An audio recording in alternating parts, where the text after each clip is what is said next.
지난 시간 우리는 노아의 홍수 심판이 왜 있었는지, 그리고 하나님의 그 한탄하시는 마음과 하나님의 말씀에 순종함으로 또 나아가는 노아의 모습을 함께 살펴보았습니다. 담임 목사님께서 설교하신 것처럼 하나님은 이 심판이 진행이 되는 동안 진노라는 단어를 한 번도 사용하지 않으셨습니다.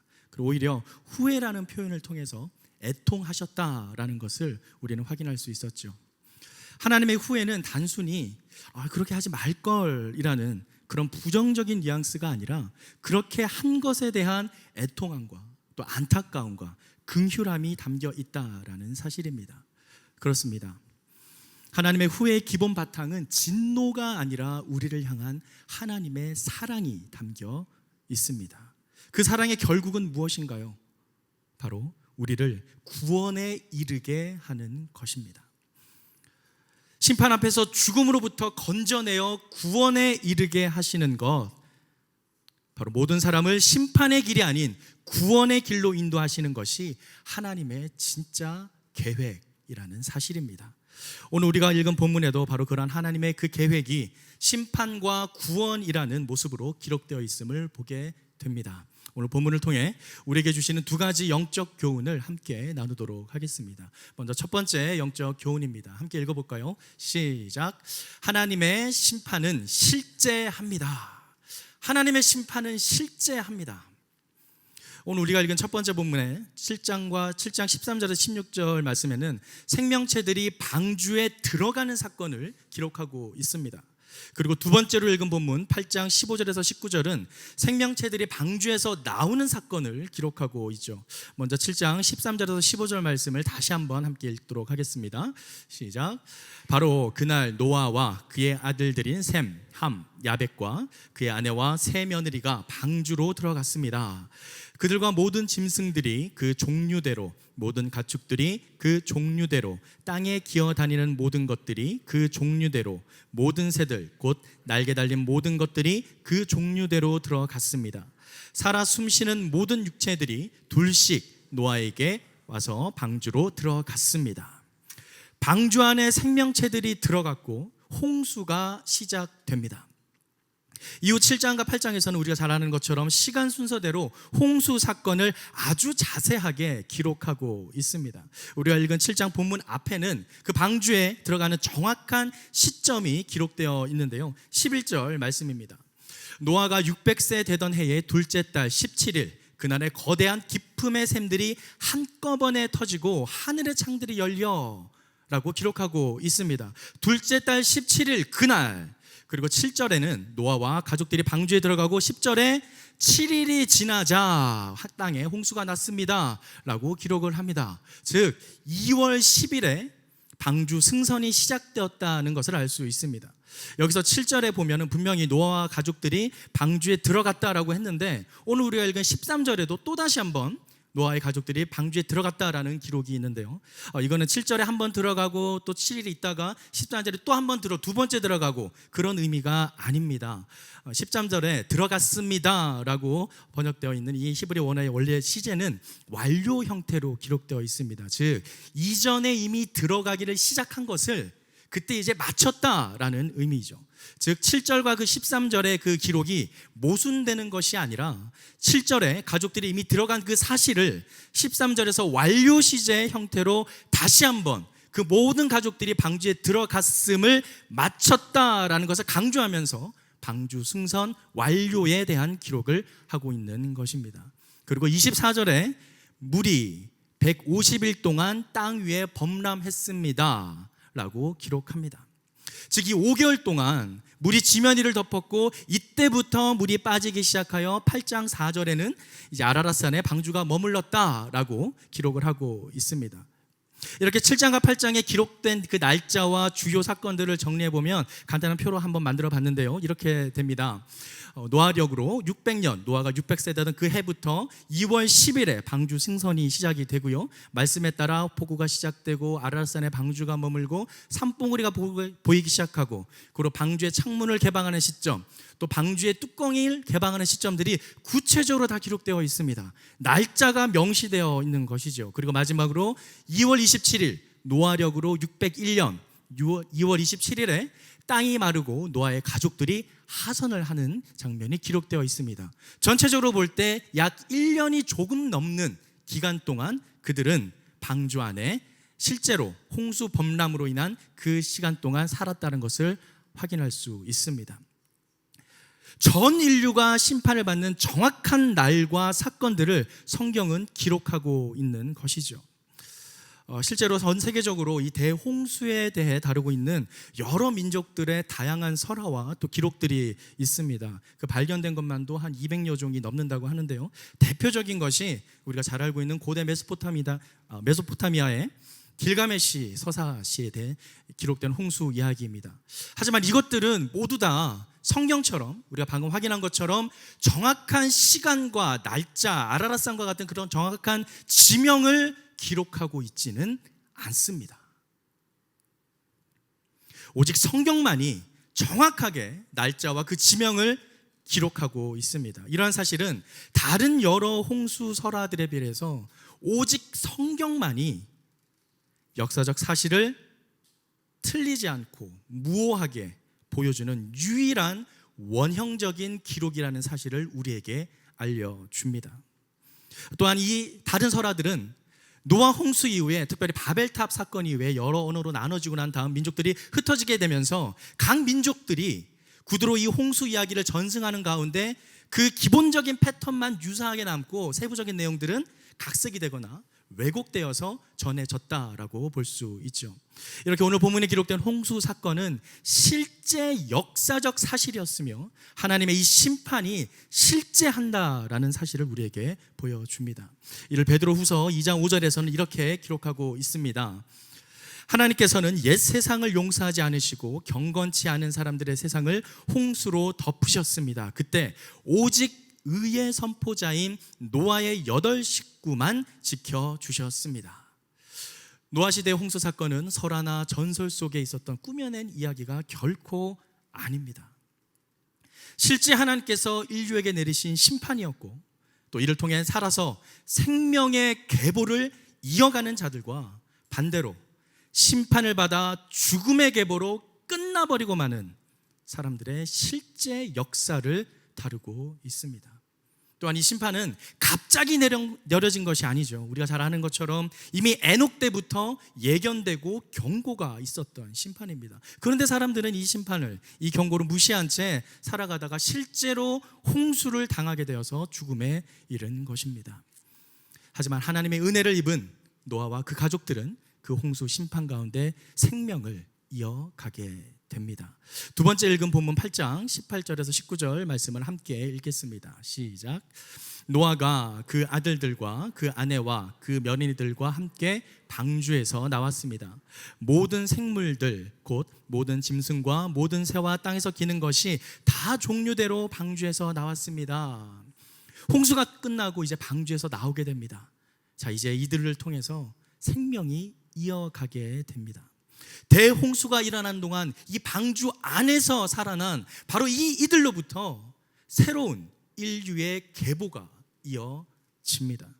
아담이 받았던 그 생육하고 번성하라라는 이 명령을 이제는 이들이 그 명령을 이어가게 됩니다. 바로 그 족보가 뒤에 나오는 10장에 기록되어 있고요. 이 족보는 말 그대로 생명의 계보가 됩니다. 지난주 태풍 카눈이 우리나라 한반도를 덮치면서 내륙을 실제로 관통하며 지나가며 정말 많은 인명피해가 있었습니다. 또 그 이전에도 폭우로 인해서 지하철도에 물이 순식간에 들이닥치며 정말 많은 인명피해가 있었죠. 그 누구도 예측할 수 없는 피해들이 속출하고 있습니다. 하지만 이러한 피해는 비단 우리나라만의 문제가 아닙니다. 전 세계적으로 온난화와 또 이상기온으로 인한 심각한 문제들이 이미 오래전부터 일어나고 있었습니다. 이러한 말세의 징조는 이미 나타나기 시작했으며 이는 하나님 예수님께서 정확하게 예언하신 바가 있습니다. 누가복음 21장 10절에서 11절 말씀 이렇게 기록하고 있는데요. 예수께서 그들에게 계속 말씀하셨습니다. 민족과 민족이 나라와 나라가 서로 맞서 싸울 것이다. 곳곳에서 큰 지진과 기근과 전염병이 생길 것이며 하늘에서 무서운 재앙과 큰 징조가 나타날 것이다. 또한 마가복음에서는 이렇게 기록합니다. 전쟁이 일어난 소식과 소문이 들려도 놀라지 말라. 그런 일은 반드시 일어나야 하지만 아직 마지막은 아니다. 민족과 민족이 서로 대항에 일어나고 나라와 나라가 서로 대항에 일어날 것이다. 곳곳에서 지진이 일어나고 기근이 들 것이다. 그러나 이런 일은 해산하는 고통의 시작일 뿐이다. 이것이 끝이 아니라 시작이라 말씀하십니다. 이미 시작됐습니다. 이미 심판의 카운트다운은 시작되었습니다. 그런데 저희들의 모습은 어떤가요? 우리가 읽는 홍수 심판의 내용, 이 말씀을 읽을 때 여러분은 어떻게 이 말씀을 대하고 계십니까? 정말 실제 했던 이 홍수의 심판을 정말 실제 역사적 사건으로 받아들이고 계신가요? 그 사건으로 인한 심각성과 그 경고를 정말 진지하게 나의 삶 가운데 받아들이고 계십니까? 그래 또 홍수 이야기 하는구나. 저거 어렸을 때 차세대에서 어린이 성경학교에서 많이 들었던 그 홍수 얘기, 그래 멸망했지, 망했지. 그런 어떤 동화 속의 이야기처럼 실제 사건이라는 걸 알고 있었지만 정말로 그 심각성과 경각심을 가지고 이 이야기를 대하고 계십니까? 그저 지나간 옛 이야기로 치부하면서 나와는 전혀 상관없는 그냥 먼 사건으로 여기고 계시지는 않으신가요? 우리 모두는 아담의 후손이자 노아의 후손입니다. 우리 믿음의 조상이 살아갔던 그 실제 역사가 있었기 때문에 지금 우리의 삶이 존재하고 있는 것입니다. 마태복음에서 예수님께서는 이렇게 말씀하셨습니다. 노아의 때에 그러했던 것처럼 인자가 오는 것도 그러할 것이다. 홍수가 나기 전 사람들은 노아가 방주에 들어가는 그날까지도 먹고 마시고 장가가고 시집가고 하다가 홍수가 나서 그들은 모두 쓸어갈 때까지 무슨 일이 일어나고 있는지 전혀 알지 못했다. 인자가 올 때도 그와 같을 것이다. 태풍과 폭우로 인한 피해만으로도 두려워 떠는 것이 우리 인간의 모습입니다. 그런데도 여전히 깨닫지 못하고 이러한 징조들이 나타내는 그 하나님의 심판의 경고를 외면한 채 우리의 그냥 일상을 그저 살아간다면, 이 홍수 이야기를 들으면서 그저 나와는 상관없는 먼 이야기라처럼 생각하며 살아간다면, 노아의 홍수 때에 홍수에 휩쓸려 죽어간 사람들처럼 죽음의 계보를 이어가는 것과 마찬가지나 다름없습니다. 사랑하는 성도 여러분, 하나님의 심판은 실제합니다. 진짜 있습니다. 노아 시대의 홍수 심판은 다시 오실 예수 그리스도의 최후의 심판을 예표합니다. 이 심판은 홍수의 심판이 실제했던 것처럼 실제로 우리 역사에 일어날 것입니다. 제가 대전 오늘의 교회에서 사역을 할 때 창조과학 팀을 섬겼던 적이 있습니다. 창조과학 선교 사역팀을 섬겼는데, 그때 섬기면서 이재만 선교사님이 이끌어 가시는 창조과학 탐사를 실제 다녀온 적이 있습니다. 긴 여정이었었는데요. 저는 그랜드 캐년만 있는 줄 알았는데 여러 가지 계곡들이 있더라고요. 그랜드 캐년, 브라이스 캐년, 자이언트 캐년, 그 캐년들을 하나하나 보면서 그 깊은 계곡 골짜기에 정말 초라해 보이는 인간의 모습을 보게 되었습니다. 그 너무나도 넓은, 눈에 닿지 않는 그 넓은 모든 지역이 그 심한 계곡으로 파여 있고, 그걸 본 순간 와, 정말 홍수가 실제 했었구나. 말씀으로만 듣고 믿음으로만 들었던 그것을 실제 눈으로 바라보게 되니까 제 마음 가운데 확신이 들면서 두려움이 몰려왔습니다. 이게 정말 거짓말이 아니라 정말 있었던 사건이구나. 물론 말씀으로 믿었었죠. 그런데 그것을 눈으로 실제 보니까 정말 두려워지는 겁니다. 사도행전에 보면 사도들이 말씀을 전하잖아요. 제자들이 말씀을 전할 때 말씀만 전한 것이 아니라 하나님께서 허락한 기적과 이적들도 나타납니다. 그때 그 기적과 이적을 보고 그 자리에 있는 사람들이 어떻게 됩니까? 말씀만 들었던 것을 기적을 통해 확인하면서 그들의 마음이 확증되는 사실들을 우리 말씀을 통해 확인하고 있습니다. 제가 그때 그랬습니다. 그랜드 캐년과 브라이스 캐년, 자이언트 캐년을 보면서 야, 정말 홍수가 있었구나. 홍수가 이렇게 쓸어갔구나. 그 자리가 이렇게 남아있구나. 홍수 심판에 8명이 살아남았습니다. 전 인류가 죽었어요. 여러분, 홍수가 내려서 8명이 죽은 게 아니라 8명만 살아남았습니다. 무시무시한 사건입니다. 재앙이고 심판입니다. 두려워해야 합니다.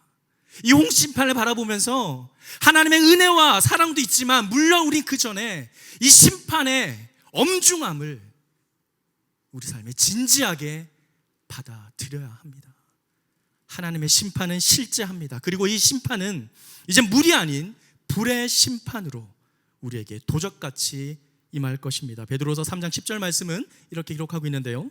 그러나 주의 날이 도둑같이 올 것입니다. 그때 하늘은 큰 소리를 내며 떠나가고 그 구성 물질들은 불에 타 해체되며 땅과 그 안에 있는 모든 것이 드러날 것입니다. 사랑하는 성도 여러분, 하나님의 심판의 그 실제함을 믿으며 생명의 계보를 이어가겠습니까? 아니면 그 심판을 무시하며 외면한 채 살아가다가 죽어간 노아 시대 사람들처럼 죽음의 계보로 끝나버리고 말겠습니까? 하나님의 심판은 실제합니다. 동화나 전설 같은 이야기가 결코 아닙니다. 실제 산 역사입니다. 바로 하나님의 심판이 실제한다는 사실을 늘 기억하며 하루하루 여호와 하나님만을 경외하며 살아가는, 그렇게 생명의 계보를 이어가는 저와 여러분의 삶이 되길 주님의 이름으로 축원합니다. 두 번째 영적 교훈을 함께 나누도록 하겠습니다. 두 번째 함께 읽겠습니다. 시작. 방주 안에서 생명을 지킬 수 있습니다. 오늘 우리가 읽은 본문을 자세히 보면 독특한 표현들이 있습니다. 먼저 앞부분과 뒷부분에 다 독특한 표현이 있는데요. 먼저 앞부분에 있는 7장 16절 말씀을 함께 읽겠습니다. 시작.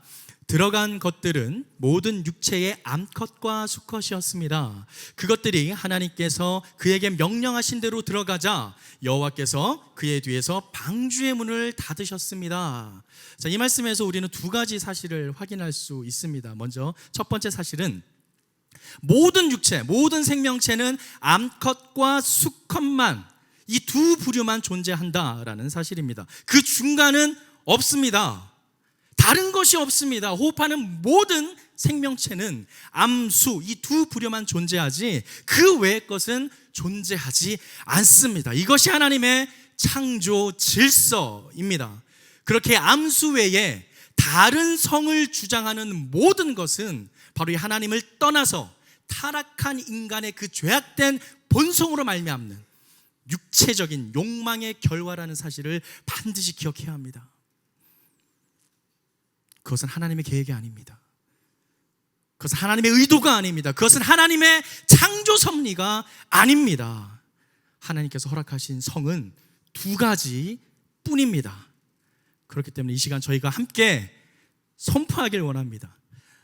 저를 따라서 함께 선포하겠는데요, 저와 같은 성이신 남성분들은 오른손을 가슴에 얹고 저를 따라서 선포하겠습니다. 같이 선포합니다. 당당하게 큰 소리로 선포해 주시기 바랍니다. 나는 하나님께서 창조하신 남성입니다.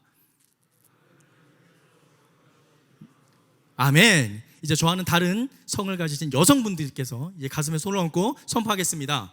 나는 하나님께서 창조하신 여성입니다.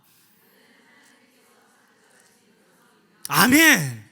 여러분, 이것을 가르쳐야 됩니다. 너무나 유치하죠? 너무나 당연한 걸 왜 이렇게 하나? 정말 이렇게 당연하고 유치한 팩트와 같은 이 사실이 위협받고 있는 것이 오늘날 현실입니다. 제가 만약에 미국에 가서 이런 선교를 한다면 누가 신고를 하잖아요? 저 감옥 갑니다. 지금 당장 잡혀갑니다. 그게 지금 이 나라, 이 세계가 흘러가고 있는 세상의 시류입니다. 너무나 당연한 것이, 너무나 유치해 보일 정도로 당연한 것이 위협받고 있는 이 시대, 여러분 기억하십시오. 우리에게 주어진 성은 암수, 남성과 여성 두 부류밖에 없습니다. 이것을 우리 자녀들에게 가르쳐야 합니다. 이것을 우리 다음 세대에게 계속해서 전해야 합니다. 인권이라는 이름으로, 교육이라는 이름으로 하나님의 창조 질서가 무너지고 있는 오늘날의 현실입니다. 사랑하는 성도 여러분, 이 사실을 지키십시오. 이 사실을 지켜야 합니다. 우리나라요, 언제 저도 잡혀갈지 모릅니다. 그래서 저는 기회만 있으면 계속 선포하길 원합니다. 나는 남성입니다. 계속 선포해야 합니다. 이 시대가 아무리 인권과 교육을 단 이름으로 우리를 유혹하고 흔들어도 변함없는 하나님의 창조 질서와 진리는 반드시 지켜져야 합니다. 두 번째 사실이 있는데요, 우리가 마지막에 읽은 것처럼 여호와께서 그의 뒤에서 방주의 문을 닫으셨다라고 합니다. 바로 하나님께서 방주의 문을 닫으셨다는 사실입니다. 노아가 문의 손잡이를 만들어서 문을 닫은 것이 아닙니다. 자기 스스로 문을 닫지 않았어요. 하나님께서 문을 닫으셨습니다. 그리고 두 번째 우리가 읽은 본문 8장 15절 17절에서도 이렇게 기록하고 있는데요, 함께 읽겠습니다. 시작. 그때 하나님께서 노아에게 말씀하셨습니다. 너는 내 아내와 내 아들들과 내 며느리들과 함께 방주에서 나와라. 너와 함께 있던 모든 생명들, 곧 새들과 짐승들과 땅 위에 기는 모든 것들을 데리고 나와라. 그것들이 땅에서 새끼를 많이 낳고 수가 불어나 땅 위에 번성할 것이다. 하나님께서 나오시라고 하십니다. 하나님의 명령이었습니다.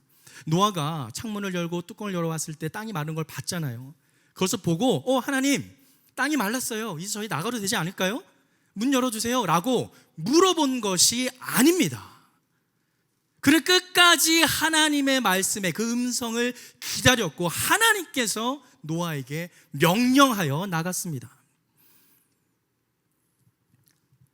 하나님께서 노아에게 그 나가야 할 시점을 정해서 알려주었다라는 사실이죠. 즉 나가는 그 문을 여는 것도 하나님이다라는 사실입니다.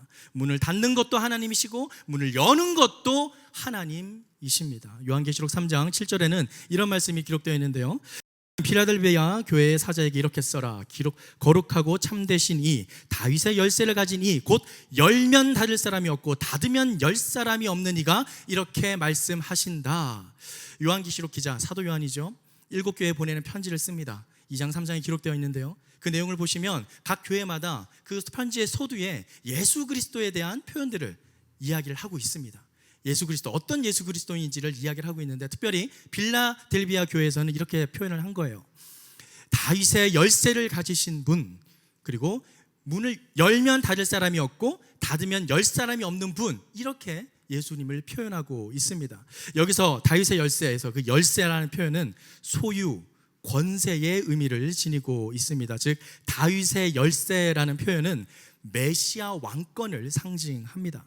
그리고 또한 열면 닫을 사람이 없고 닫으면 열 사람이 없다라는 이 표현은 메시아 되신 그 예수 그리스도가 다윗의 열쇠를 사용하여 열고 닫는, 그 문을 열고 닫는 행위를 시각화한 것인데요, 바로 영원한 생명의 문, 영생의 문을 열고 닫는 것이 바로 예수 그리스도께 달려 있다라는 것을 의미합니다.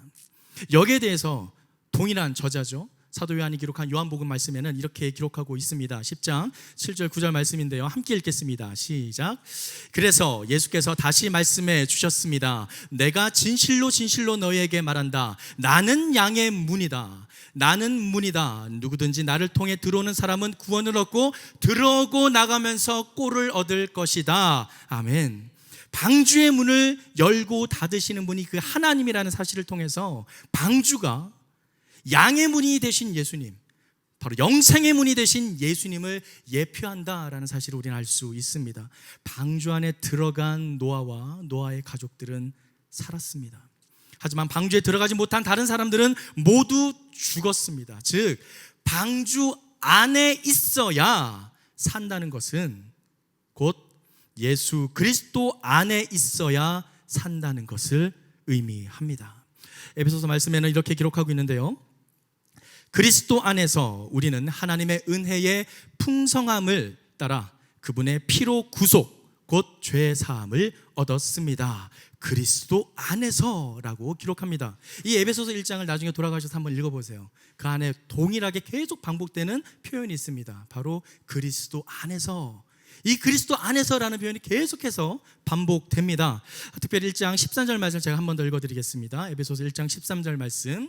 그리고 여러분도 그리스도 안에서 진리의 말씀, 곧 여러분을 위한 구원의 복음을 듣고 또한 그리스도 안에서 믿어 약속하신 성령으로 인치심을 받았습니다.